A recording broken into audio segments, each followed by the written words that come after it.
Hello, I've put together a few demonstrations on ideas I have for when building pillars, and this should help if you're newer to building and maybe give you some ideas if you're more advanced. We'll start with basics and get slightly more advanced as we go through, but I'd also like to share these are just ideas. You'll have your own style, and I'd recommend for you to work on that. This is just tips and tricks that I found that might help you get there.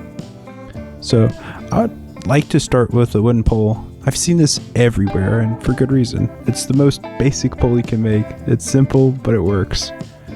We can do a few things to make it a little bit better, such as adding trapdoors or signs to break up the texture, and it also helps with transitioning from one block to another. You can also use maybe some slabs, and if you have any other ideas for stuff you could put on there, maybe some stairs, you can also try that out. But another thing to think about is because the shape is not what you think it is, for instance a vessel here, doesn't mean you can't use it. This makes a really good base for like some lanterns or street lights, or maybe like a pillar inside of a forge or something. And then also here you can go slightly further with it by using some fencing. You can put some supports right onto it, and you can then make it sit at the very middle of the block. And as you can see, once you do that, you can clip stuff once you take the fencing away and have some pieces of metal inside of there. Another advantage of using these vessels are you could turn them 45 degrees, and it makes it have a lot more shape. So here's one of my favorite kind of pillars. As you saw with the last one and all the trick I use, you can glitch stuff into it, and these are just a few different other ideas of stuff you can use, especially on these smaller scales. You can have these decorated ones. This doesn't look as good until you make it bigger. Another thought is to maybe use this here for like down in the mine shafts. And you can also put stuff up here, such as right here. I've used some chisel and bit to make this like holder for it. But you could also use other things like some of these figureheads for boats and put something in like that or like that if you want it more filled up looking up there. Another thing is, I forgot to set it out, but you can use some oil lamps and put them down in the middle of it, and it makes for a really good like support into the ground base.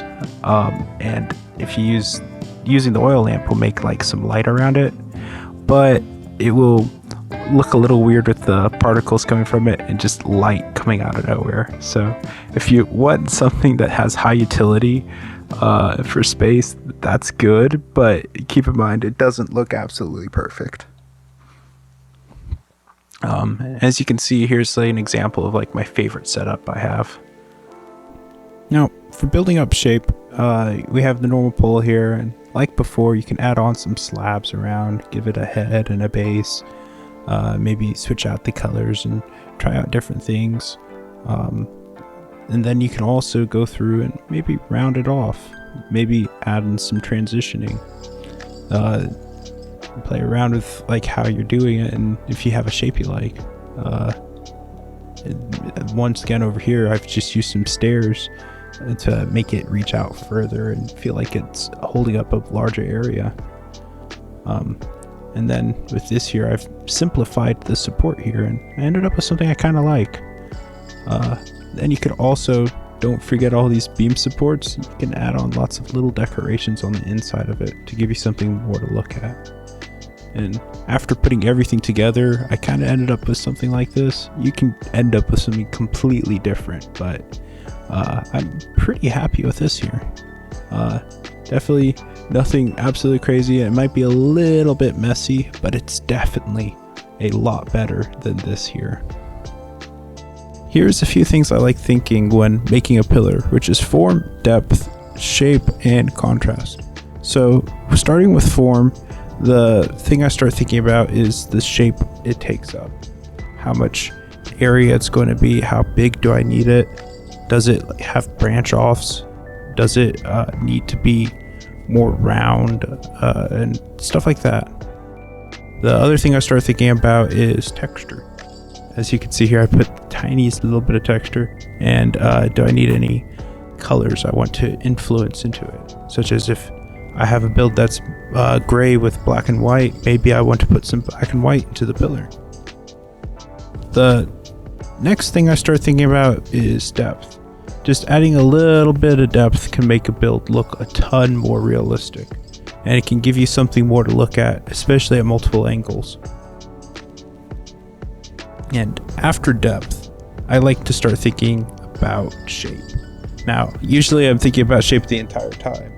The way the form is going, the area it's taking and all, but this here, I'm focusing on geometry. Such as do I want to make this more rounded? Do I need to redo a shape to get across what I want to make this look like? Do I, for instance, if for some reason does it have like tons of sub-spokes inside of it and it's just too many and makes it look too messy? Just sitting down and thinking about that just for a moment. I like the way that the shape of this looks. Then after that, I start thinking about contrast. And as you can see, it can make a world of a difference for a build. If everything else is setting up your canvas or getting your brush prepared, then this is the stage of painting. Now, I'll be honest, I don't know how to describe building up contrast except for coloring and stuff like a coloring book, like I have done here, where each level is colored something different. But at least knowing to try to do that can really make your builds look a ton better. Alright, so now I'm going to show you some weathering. You can make these builds look more real. The first two of these weathering examples are extremely exaggerated, but they can help you kind of see what I mean. Such as with this here, you have stuff being chipped away, you have blocks on the ground, and then in this one here you have overgrowth growing in. Although sadly you can't really do this in survival because they don't have leaves yet where you can build with them, but I do think this looks really nice. Now the next part of weathering is how weathering happens. There's about 3 things I think about, which is like water damage, wind damage, and even just touch. And as you can see here, I've started on like a little bit of an example of rain damage. Also, the top part of this is a slight example of that. This would be worn out a lot faster because of the rain hitting from above. But with this down here, let's say if the water was running, it might even start cutting out parts of it and make the base a little skinnier because of where the water's gone through. And then another thing to think about is if the build has an overhang, you might want to reduce some of the wear right underneath the overhang here. And as you can see, this looks a lot nicer there. On top of that, let's say you even live out in a desert, and this is why wind is important. You will still have sand flying around and stuff like that, and that will grind up the faces of your surface and weather it that way. The last of these is touch, which is like, imagine people going up and touching the same place over and over again. Or let's say we had like a lantern on the side of this that was swinging and grinding an area. I don't really have any examples of that here, but just another thing I want to throw out. And then once more with the wind and rain, like I showed earlier with when you put the cover on, it's going to reduce wear there. If you, let's say you built this right next to a big wall, this is not it's not going to go great, but this side here is going to end up being much less worn than this side here, because this wall is protecting this side of it. So if you had like a full overhang and all, you'd have then no more roughed up area on this side. Now here's some circular pillars I made using a website, which I'll pull up right now. I've used this tons on multiple other pixel-based games, and I've absolutely loved it. It's made making circles a lot easier. Now, whenever you start building these, keep in mind that each block is 16 pixels. 16 of these little guys wide. And so, when calculating things bigger like this 2x2 one, you want to think that this is not 2 blocks when you put it in the calculator, but 32 total. And once you do that, you can make this really nice circle, put it together, and make the middle of this.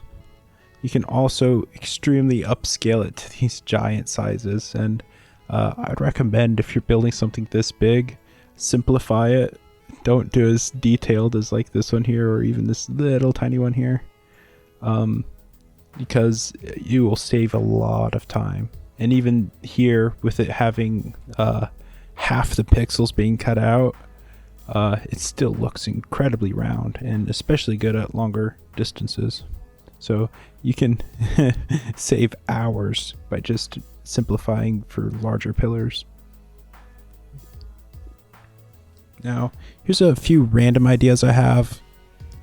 First is I tried making some like spacey looking pillars. I made like one of those garden ones. I tried making some like rocks stacked on top of each other, but I don't think that worked out well. Another thought was to throw out some glass bottles to make something look like it's being held up by magic or wind or icicles maybe. But this is basically just saying go around and have fun with different things. There's tons and tons of different ways to hold stuff up. Finally, I want to show that pillars don't have to be held up by stuff on the tops of them. They can be attached to stuff on the sides, such as this like little gazebo kind of thing here. And just make sure whenever you do that, you make the tops of them somewhat decorated in a way that makes sense. But I think that's all I have right now. I can't really think of anything. You could, I guess you could also have pillars that are like totems, but that's going to be a lot more like sculpting, and I haven't really prepared that for this. So if you guys have enjoyed this, and if you've gotten any ideas or inspired in any way, please let me know down below. If you have your own tips and tricks, definitely share. This is here to help anyone who watches this out. So if you could also help them, that'd be cool. So, thank you guys for watching. See ya.